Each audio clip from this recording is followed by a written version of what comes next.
What is going on, everybody? Jake the Bills fan here, and we are talking playoffs. Yep, that's right. The regular season is over. We swept the AFC East.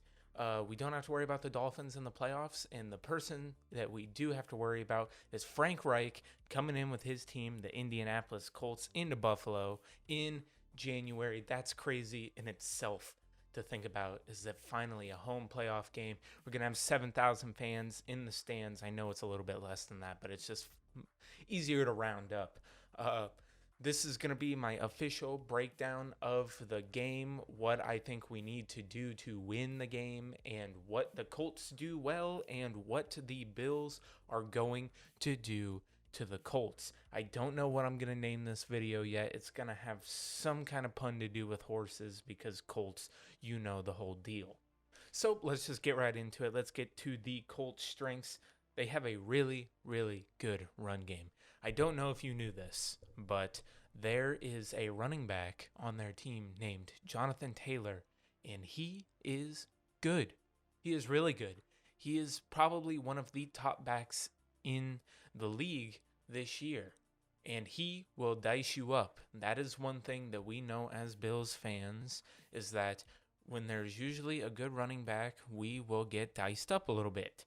That is just the name of the game, except for the fact that we've been doing actually fairly decent against the run. When we want to actually stop the run, we can. We have shown it this year, even though I don't like to bring up the Titans game. We did kind of hold Derrick Henry in check, kind of, and then he would go on to kill the rest of the league. When we want to, our defense can stop the run. We've got guys like AJ Klein, which is another thing I cannot believe I am saying. But yeah, we got guys like him. We got Matt Milano and Tremaine Edmonds, who are both really athletic and can stop the run. So Jonathan Taylor being the Colts' strength is going to be something that we will be taking advantage of when we create the game plan going into it. We're going to have to limit Jonathan Taylor. That is one of their strengths. And their last strength, which, I mean, when I talk about strengths, I'm talking about things that you have to look out for. Not like, oh, they're like middle of the road this, or oh, like that. No, their defensive line. They have a man named DeForest Buckner. And if you don't know who he is, flashback to the Super Bowl against the Chiefs. He was on the 49ers, and he ended up getting traded for Indianapolis's first round pick last in the offseason. So, who is this man? Well, he is one of the best D linemen in the league. And yes, the Buffalo Bills have went against some of the best D linemen in the league. We have gone against guys like TJ Watt. We have gone against guys like Joey Bosa. We have gone against guys like Aaron Donald. The top cream of the crop defensive linemen in the league, the Buffalo Bills have went against them this year. And we've done fairly well against them. I don't want to bring up games like Seattle where our offensive line got absolutely torched. I have no idea what's happened, but Josh Allen has been pretty good at, like one sack a game, not really taking a ton of sacks during the game. So he knows when to get rid of the ball, and he also knows when to sense that the pressure is coming. Yeah, he's going to get got a couple of times. It's DeForest Buckner. He's probably going to get back there to Josh Allen, but limiting that is taking away one of the Colts' strengths. So now, let's get into the Colts' weaknesses. Their quarterback play. As we all know, Philip Rivers is their quarterback. Philip Rivers played in San Diego, and then I think in LA, like the first year they were in LA, back. And, there has been times where Philip Rivers has looked really, really good in his career. But when it comes to the postseason, for some reason, Philip Rivers, maybe he gets lost in everything that has to do with the playoffs. And I think that we can't just hold that standard against him this year as well, because he is now with a Frank Reich coach team. I don't think they're going to have as many of the issues as you think they're going to have with Philip Rivers.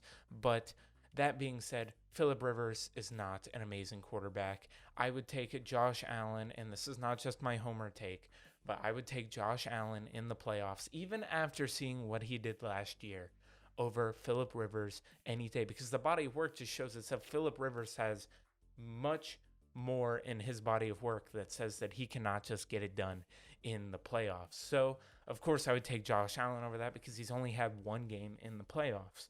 So, their quarterback play, man, Phillip Rivers, sometimes you have no idea what he's going to do.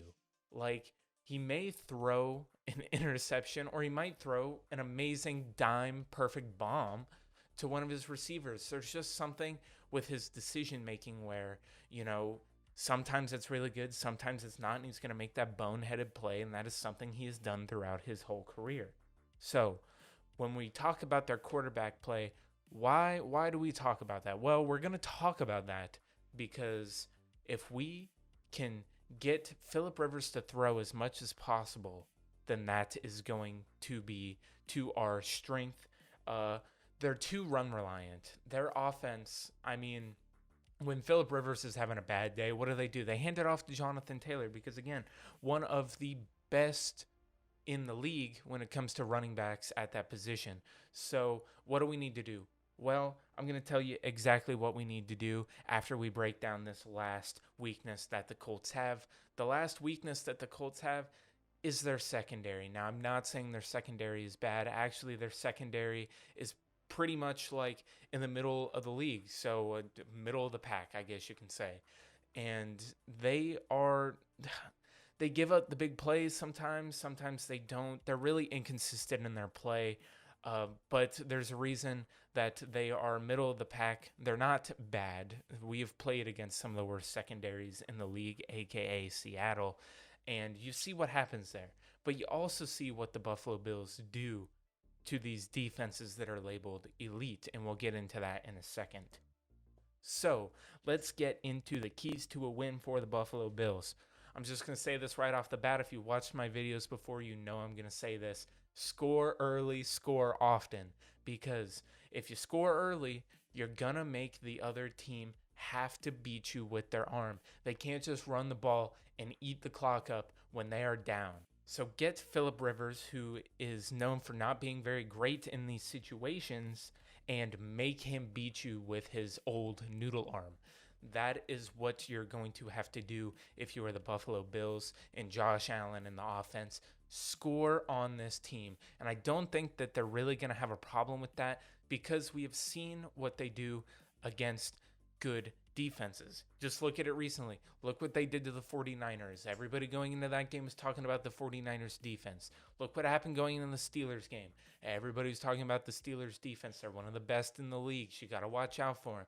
Look what they and their backups did to the Miami Dolphins, who were the number one scoring defense in the league. They are now 6th after they met the Buffalo Bills. So when it comes to scoring often, I don't think that our team is going to have a problem with that unless the game plan just isn't there and isn't clicking, which we did see in the first quarter against Miami. So you have to believe that they're going to go in with a really good game plan, but our coaching staff is really good at making adjustments going through the game.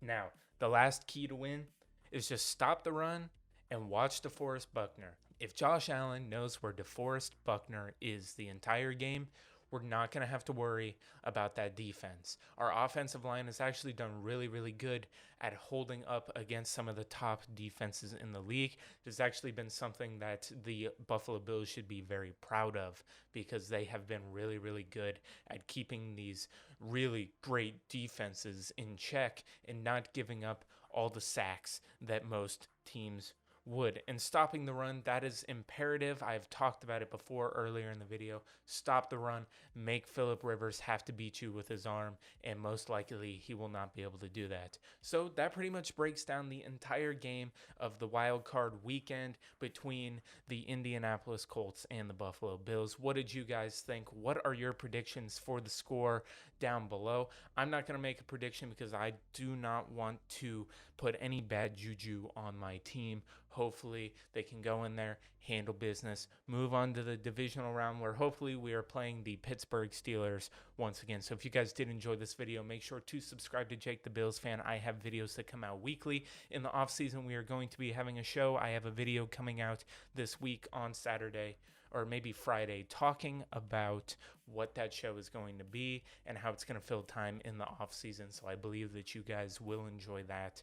And just check out the rest of the content on my channel. I've got some tribute videos that are doing really well. Most likely, if you have found this video, you were brought in by one of those videos, because YouTube seems to like to push those out more than my normal videos, which is fine. I enjoy anybody who comes and enjoys any of the content that I make. So again, thank you for watching this video. If you did like it, subscribe. This has been the same Bills channel with the same Bills content. I am Jake, aka Jake the Bills Fan, and I will see you guys in the next video.